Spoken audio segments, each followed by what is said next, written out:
We just saw the NHL playoffs descend into complete chaos. We got Stars dropping the gloves and then taunting the other team's bench after a knockout. We had a game end in OT only for it to be overturned by a controversial call. Teams are completely shocking their fan base with their performance. Fans are out here scrapping, punching dummies outside the arena, while inside they're breaking the damn thing. And through all of it, the stakes and temperatures are getting higher and higher. So let's break down what happened so far in part 2 of our round 1 recap. It's now time to go to Philadelphia versus Pittsburgh for our game 2. In game 1, Philly frustrated Pittsburgh flat out. Dan Vladar was incredible, but mostly as a 5-man unit.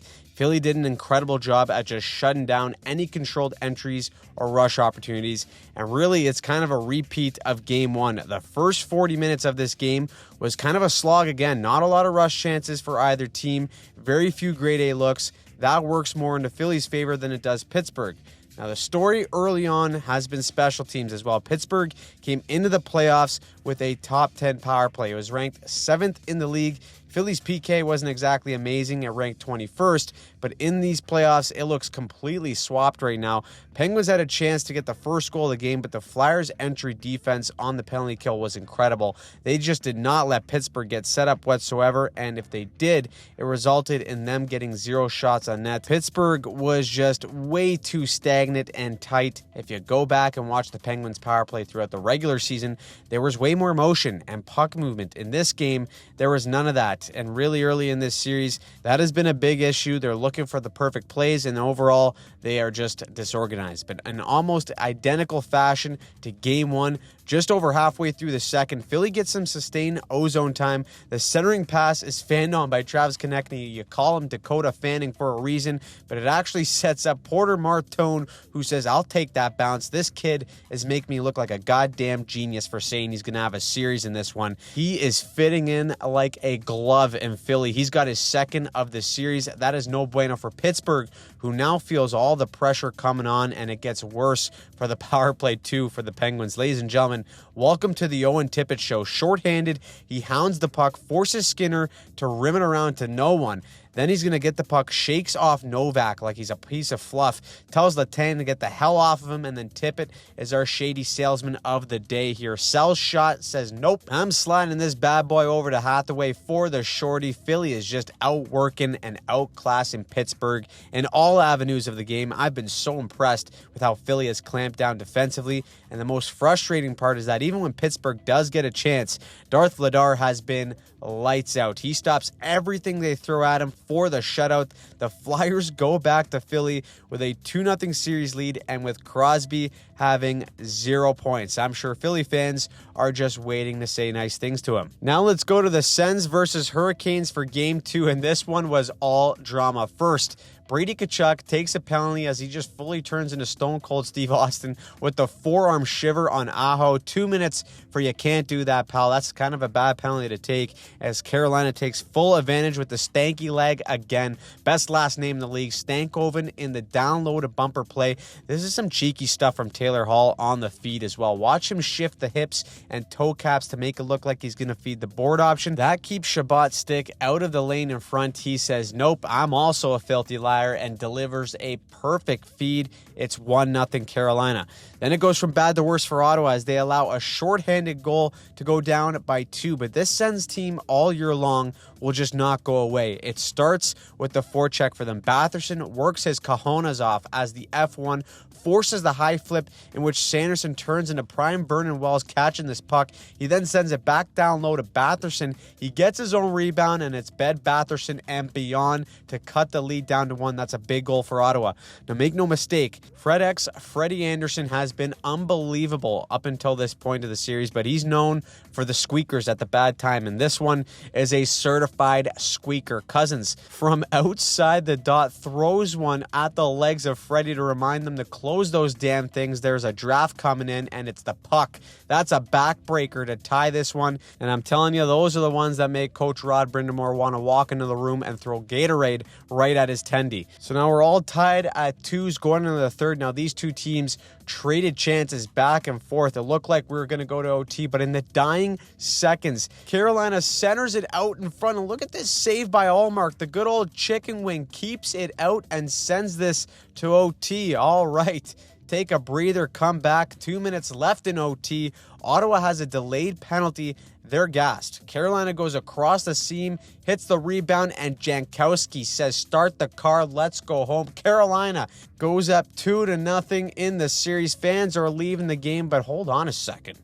The Sens aren't leaving. Oh boy, are you telling me that we're going to have to call Gary here? Ottawa thinks it is offside, and they may have a point. They give Gary the good old phone call, and it turns out it was offside. Like 30 seconds before the goal, they deemed that Jordan Staal didn't have possession. My goodness. But the drama doesn't stop there, though, because the delayed penalty that was called when the goal was scored was going to be a penalty shot. All right, sure. Let's go with it. So Jordan Martinook gets a chance to end it on the penalty shot, but Linus Ullmark, glove at first sight. What a save. Keeps this tied and makes us go to a second overtime. But ladies and gentlemen, the puck doesn't lie. The Sens are dog-tired on this play, and when the feet stop moving, everyone just kind of defaults into a zone coverage. And as we've seen in some of the other breakdowns with our channel, you can expose that zone defense by attacking the seam with the high forward between the center and winger. So who comes down the chimney like Santa Claus? It's Martinook. He gets the pass and redemption for missing the penalty shot. Now everyone can go home. Carolina officially goes up 2-0 in the series. They beat Ottawa twice in this night, which is heartbreaking for the Sens because Ullmark was just flat out lights out, man. They hit multiple posts, but the game is the game, and they're down 2 going back to Ottawa. Now we go to the Dallas Stars versus the Minnesota Wild in Game 2. Now, kind of an underrated storyline is that there's no Rupe Hintz again in Game 2. He was confirmed out for Game 3 as well, which is a big hit down the middle for Dallas, but they got to find a way. They need this one at home with how tight this series is going to be. Early in the first, Dallas gets the exact start that they want. Lundqvist pinches down the wall, and look at this cheeky little touch right to Wyatt Johnson. He just puts it towards the net. It goes off the boards and in. Lucky to be good, good to be lucky. They don't care because they're up by 1. But Minnesota responds right back. 4-on-4 action here on this play, and whenever there's 4-on-4, it is man-on-man coverage, and that is advantage Minnesota because of guys like Faber and Hughes. Dallas actually isn't in a bad spot here with Hughes. Duchesne is his man here, but as Robertson loosely covers Faber, he's going to try and double team Hughes on the way by. It's a broken play, and once Faber sees an opportunity to beat his man, he just takes it with his skating. He takes full advantage of the space, steps in, and ties this one right up. At this point, Minnesota had a couple of unbelievable chances to take the lead in this game. One in front in which Onger just sticks that glove out and says, I'll hold on to that for you. He then follows that up and does it again against Matt Boldy on a breakaway. That glove was singing tonight, and it's just a huge bounce back performance for him after getting shelled last game. They actually asked Coach Glenn Gulletson after Game 1 if he ever thought about taking out Ottinger after that performance, and he responded with, it wasn't the goalie's fault, which I actually think is pretty important considering how last year ended with Ottinger getting pulled in that elimination game against the Oilers in the first period. But back to this one, in a tied 1-1 game, Dallas is on the power play, and look at how they dismantle Minnesota on this entry. With Minnesota playing a 3-1 stacking on the blue line, if you want to keep possession and get by this wall, you have to attack with numbers and turn it into a 2v1. So watch how both Duchesne and Rantanen swing with speed tightly together and isolate this far wild killer to create this mini 2v1.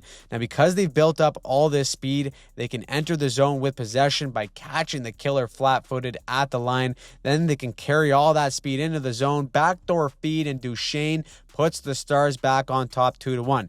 For me, Duchesne had an unbelievable game in this one. He's been so effective for so long in the league because of little things like this. Offensive zone draw, now halfway through the third. It's a simple over and under set play. Off the face-off, Robertson goes underneath and to the net, while Duchesne will come over top and take possession. He does exactly that, but look at this subtle little pick he makes with his stick on the Wild winger. He runs a tiny little bit of interference to keep him out of that shooting lane, and when you look at it from this angle, it is literally the difference between him getting in this lane and blocking a shot. A vet move from Duchesne, and the RoboCop tips it home to make it 3-1.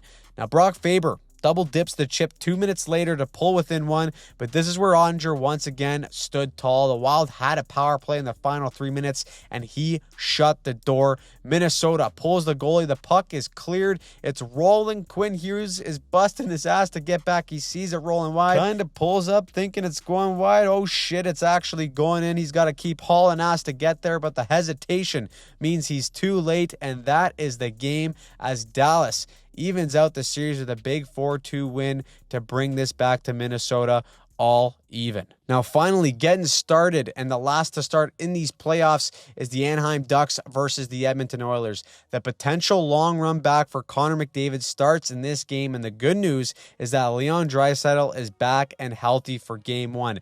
Many people are expecting this series to be a track meet, and with the way these two teams score and defend, it's a good bet. First 60 minutes of this game or so was about feeling out on both sides. Both teams want to get their rush game going, and here's how Edmonton starts it off. This begins as a fresh regroup for the Oilers. Anaheim is fully set in their 1-2-2 neutral zone to defend, but Jason Dickinson says, I could be Connor McDavid. He starts swinging with a ton of speed. He gives Jake Wallman an option through the layers of Anaheim, and when I tell you this pass is perfect, he threads the needle like a grandma on a quiet Saturday afternoon. It is just perfection. One pass beats the entire structure. Dickinson walks in, and because he's got so much speed, little pumpernickel fake gets Dostal biting and looking like he's in a semi-competitive twister game. It is 1-0 Edmonton. They build on it too with Kasperi Kapanen scoring another a minute later. The Oilers are on fire to start. But you got to know that Anaheim is going to respond. Now, in our Oilers deep dive we did a few weeks ago on the channel, one of the areas of concern was defending around the net and specifically rebounds and overall rebound control. The Oilers lead the league in rebound goals against, partly because of their goaltending, but also because they struggle cleaning up the garbage and tying up bodies. Now, we see this immediately from Anaheim in the second. 19 seconds in, they just carve their way in through the rush, throw it low, rebound right out to Troy Terry. That's one. The second goal isn't off the rush for Anaheim, but it starts from the rim set play that we see a ton of teams using now in the playoffs. They rim it directly to the far side to force that D to have to handle the puck on his backhand with pressure coming right at him. Bouchard can't handle the rim at all. The pressure is there to eat up the loose puck. Ingram makes a fantastic first save, but the Ducks know that there's garbage there to clean up. Edmonton can't tie up sticks properly or take a man, and they tie the game right there. And really, this period was all Ducks too. They get a power play later on.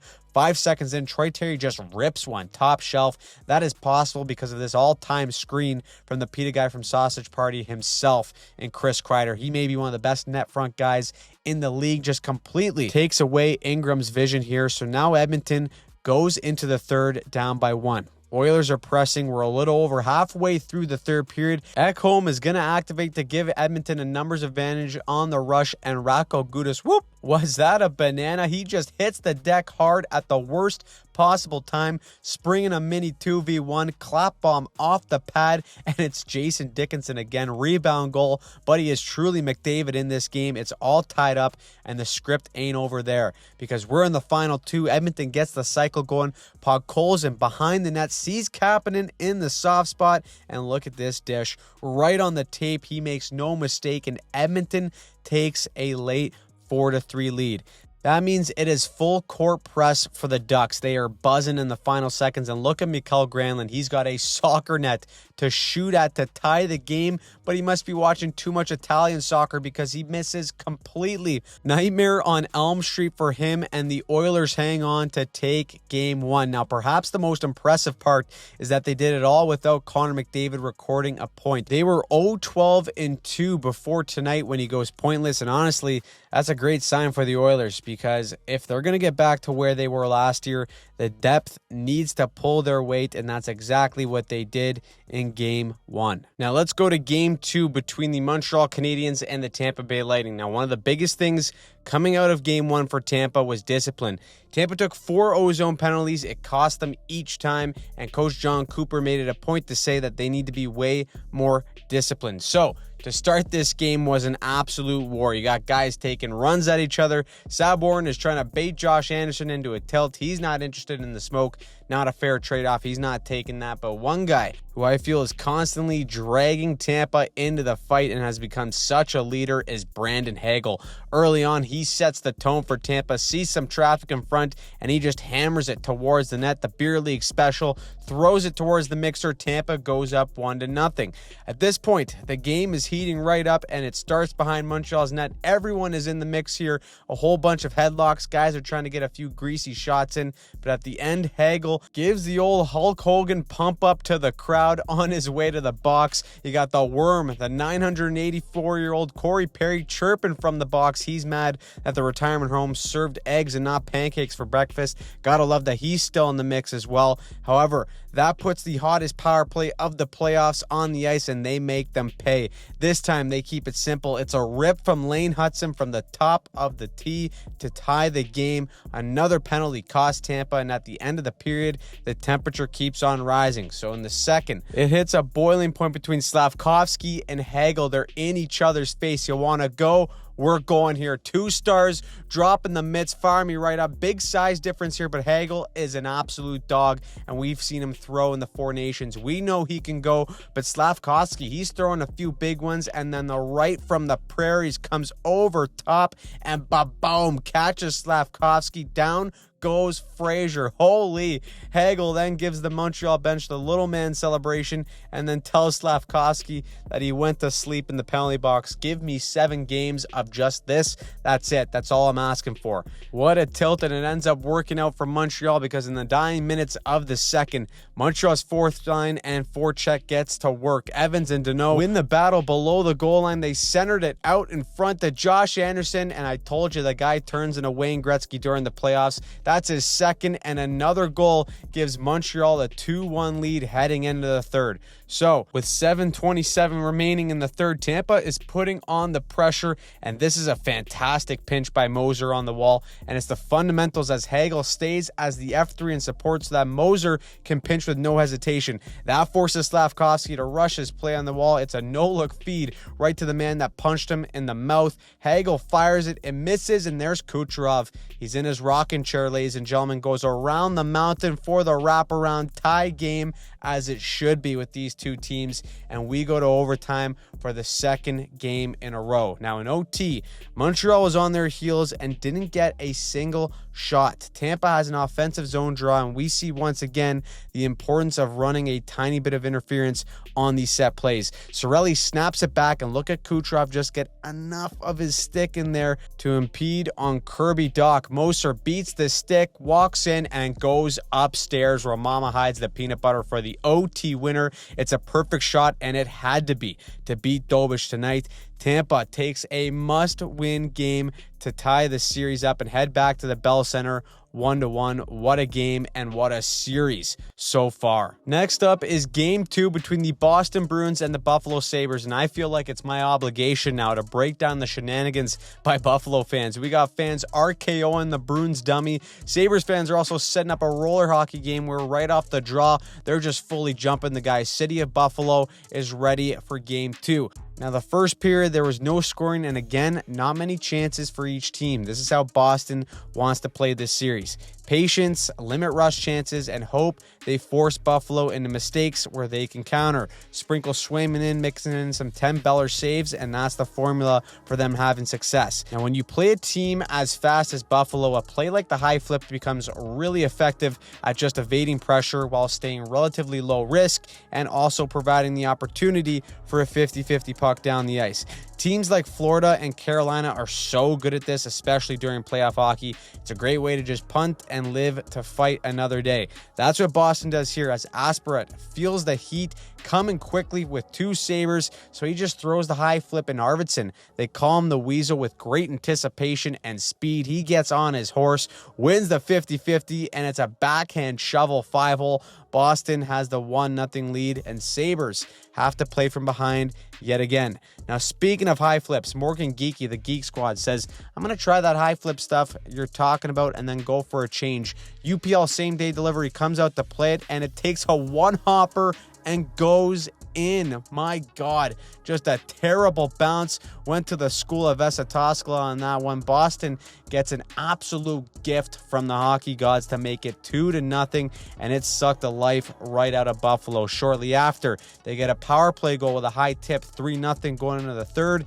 and it keeps getting worse as in the first minute, Boston scores again to make it 4-0. This is a drumming, and the frustration starts boiling over for the Sabres. Charlie McAvoy with the Brad Marchand special low bridge on Beck Malenstein. That pisses everyone off. Stanley and Kastelik drop the gloves. It is getting wild in Buffalo, and UPL same-day delivery. He got yanked, probably because he let in a goal from the parking lot, but in came Alex Lyon. He comes in cold turkey, chirping Tanner Jeannot. He's like, you want to go? You want to go? Shut the up. Gotta love it when the Tendies are getting in the mix. We're on one with playoff hockey tonight, I'll tell you. And in game one, the Bruins blew a lead, and after the game, Coach Marco Sturm took a lot of flack for not calling a timeout after Buffalo started rallying. So in this game, late in the third, it feels like Groundhog Day all over again because Buffalo gets one with 7 minutes remaining, and all of a sudden, KeyBank Arena feels the momentum. A minute 14 goes by, and then Krebs buries to cut the lead down to 2. Are we going to see this happen again? Is Buffalo going to blow it? Now, you see Swayman right away after he scored on. He signals to the bench, timeout, take the timeout. We're not doing this again. I don't think I've ever seen a goalie just flat out say to his coach, take the timeout. Either way, it is honestly the right call, and that's exactly what they do. They take the timeout.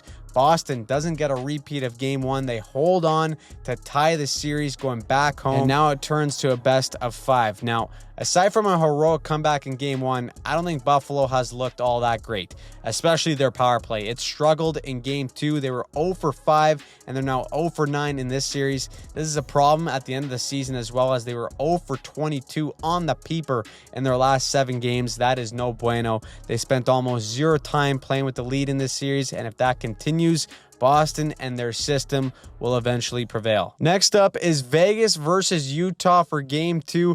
Game 1 ended with fireworks. You literally had Nick Dowd sending death threats to Logan Cooley in this one, and early on, it is Vegas who sets the tone on the power play. With Eichel on the flank and Stone down low, Vegas is the king of the down low and across plays. Stone tries to go across. It goes off a skate and in. Mark Stone, man, he skates slower than my nunna, yet he's just always in the right spot where good things happen for him. The luck, though, balances out shortly after because Utah responds by throwing one on net and then getting a little bit of help from Rasmus Andersson. He kicks it into his own goal for this game to be tied. So both teams get a little dose of lady luck heading into the second, all squared up at 1. Now, goals from the perimeter or outside of the house when uncontested are incredibly rare to get in the playoffs. But when you have a guy like Dylan Guenther who shoots the pill like it owes him money, every shot is lethal. This is indeed a certified piss missile to give Utah the lead. He goes top shelf on Carter Hart. It's 2-1 for the Mammoth. Now that lasts for about a minute because Utah goes to spread the zone and stretch out Vegas, and this is what they want to do, but everyone just abandons ship, and Vegas's first layer gets a piece on the puck, and here comes Barbashev. The cigarette machine slices through Utah like butter on toast, backhand cheek, and we're all tied up at 2s going into the third.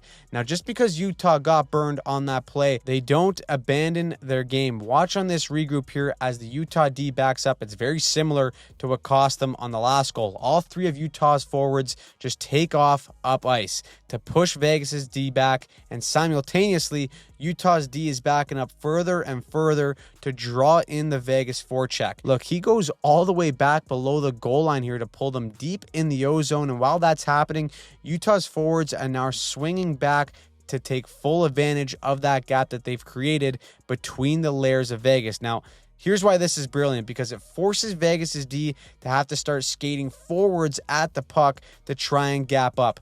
This is a nifty little pass here from Yamamoto to Guenther to hit him in full speed on the swing, and now it is trouble in the neighborhood for Theodore, who's caught with his pants down trying to gap up. You see he's got forward momentum. He's got to pivot backward now as he realizes that Guenther is coming down the tracks with vengeance. He blows by him, throws it on net for chaos, and who cleans up the mess? It is public enemy number 1 in Vegas, Logan Cooley. The kid has been outstanding for Utah in these 2 games.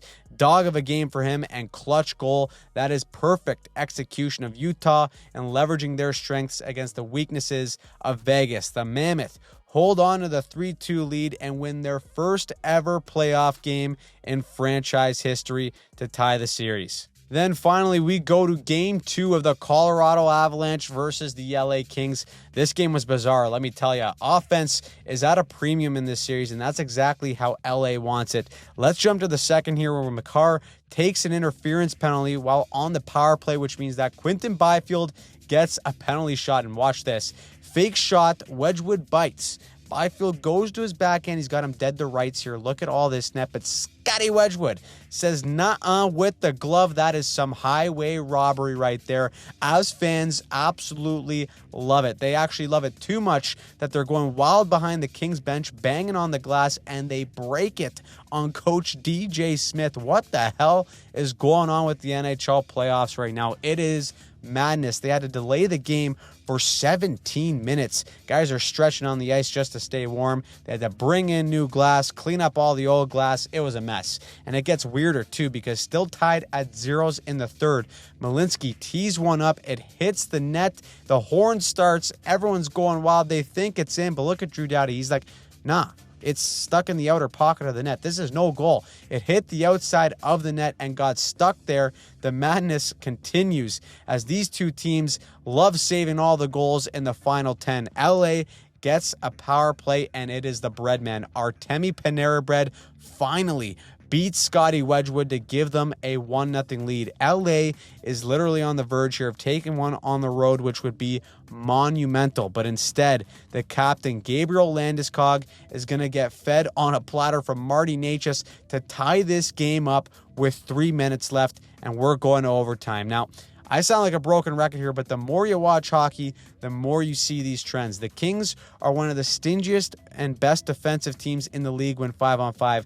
They play this hybrid style, which transforms from a box +1 into a man-on-man up high. But they block shots incredibly well, and they stay in their structure consistently, which is why this is a 1-1 game right now. So on this play, watch Kadri crawl up the wall as this D attaches onto him. And when the puck is brought up high, everyone on LA attaches to their man except Joseph, who tries to double team Kadri and cut him off. But Manson, give him credit, makes an incredible read to walk the line and give Kadri an outlet into the middle of the ice. He sends a perfect dish. Nunna would be proud, and it's playoff hockey from there. Puck's on net, it's loose, and Nicholas Wall, Leafs didn't need him or want him. He wins it for the Avs in OT as they avoid an upset in Game 2 and take full advantage of home ice, going up 2-0 in the series. So, what did you think of Game 2 of the NHL playoffs for all the series? Who surprised you? Who pissed you off? Drop a comment down below and make sure you subscribe to the channel while turning on notifications. We're going to be breaking down every game of the Stanley Cup playoffs, so make sure you're up to date on all things NHL by following the channel.